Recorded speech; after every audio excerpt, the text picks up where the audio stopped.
पुणी उपर मुहां सुना दर। गतकाली भुवनेश्वर 24 क्यारेट सुना दर 10 ग्राम पिछा 95,130 टंका थिबा बेले आज 350 टंका वृद्धि घटी 96,510 टंका को छुईची।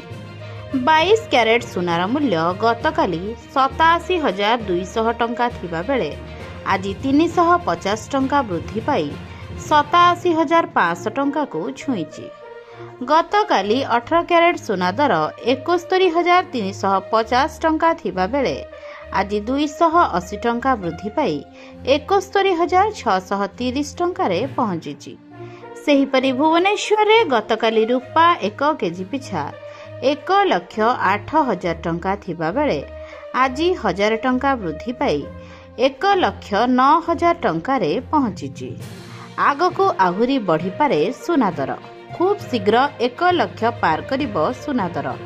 स्टॉक मार्केट रु निवेशक माने एबे मुह फेराउथिबार चर्चा हेउची। स्टॉक बाजार को एबे निवेशक माने ऑब्जर्व करूछंती। अमेरिका स्टॉक मार्केट रो रेटिंग ह्रास घटिची। अमेरिका चाइना शुक्ल चुक्ति, दुर्बल अमेरिकीय अर्थनीति एवं मुद्रास्फीति ह्रास जोगु स्टॉक बाजार रे निवेश ह्रास घटिची। तेणु सुनारे पुंजी निवेश बढ़ी चाहिदा।